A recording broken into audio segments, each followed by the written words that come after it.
Across the set, the truth is James Creedon is here.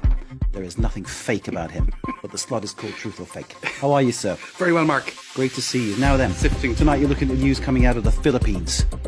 A thriller in Manila, where there's an election coming up, and a lot of fake news during the campaign. A lot to sift through, should we say? That's right.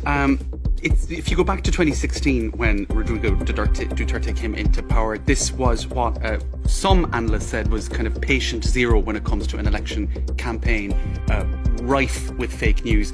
This is a paper by the Lowy Institute, which is a think tank in Australia. Several Filipino academics contributing to this particular piece, and they're talking about, they refer to a Facebook executive, Katie Harbath, Facebook and other social media, of course, who have found themselves in the middle of this fake news conundrum. Should they sift through it? Should they get rid of certain content? That's the question that's been asked since this election. In any case, if you go back to 2016, they came up with the term, this Katie Harbath, Facebook executive, with patient zero in what would later, many would later consider a fake news pandemic or infodemic across social media in a growing number of democracies. Basically, Rodrigo Duterte developed a very advanced strategy to propagate fake news across social media, and many would feel that that was a key factor in him actually being swept into power in 2016. And we're seeing the same thing happening again now with the run-up to the election in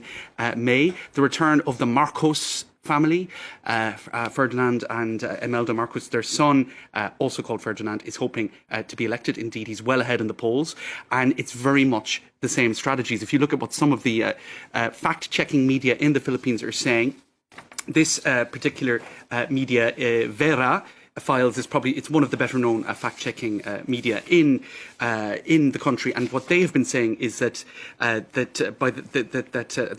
Marcos is the top beneficiary of disinformation online to spruce up his image while discrediting rivals ahead of the start of the campaign. So that's what their assessment of the situation is. I suppose a better known fact-checking media is Rappler. Rappler, of course, the founder of Rappler, won the Nobel Prize for her, I suppose, courageous... Courage, definitely. Indeed. And so she also, Maria Ressa is her name, she says Marcos and his family have been the central beneficiaries of an entire architecture of disinformation on social media for over a decade. It isn't just deliberate lies, so fake news in the very plain sense of the word. It's also grey content, and what they mean by that is sort of, I suppose, it's analogous to whitewashing. So the Marcos family, very much discredited historically, really, seen as brutal, seen as having massively disenfranchised the Filipino population in terms of human rights and all of that.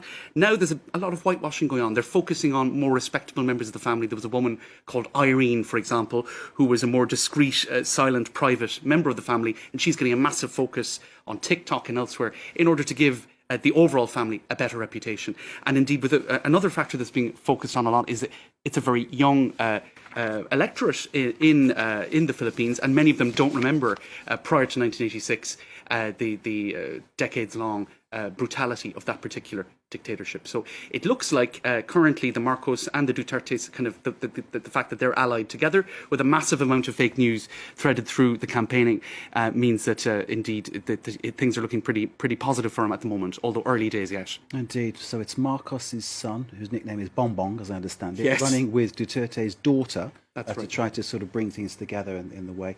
And it's funny how Imelda Marcos, when they were overthrown, because of her massive shoe collection, has gone down in sort of basically world parlance, as if anyone's got a lot of shoes, you say they've got more shoes than Imelda Marcos. I mean, it sort of really showed the inequalities in Philippines and the decadence and the absolute the corruption. But again, under Duterte, there's been such violence and repression of journalists, which is where the courage of the founder of Rappler comes in to to stand there and to have the courage to speak the truth. That's right. When there's a possibility there could be a bullet at the end of it for you, it takes some real a lot of bravery to do that, doesn't it, James? It definitely does. So it's a very I think violent media landscape, political media landscape right now in the Philippines.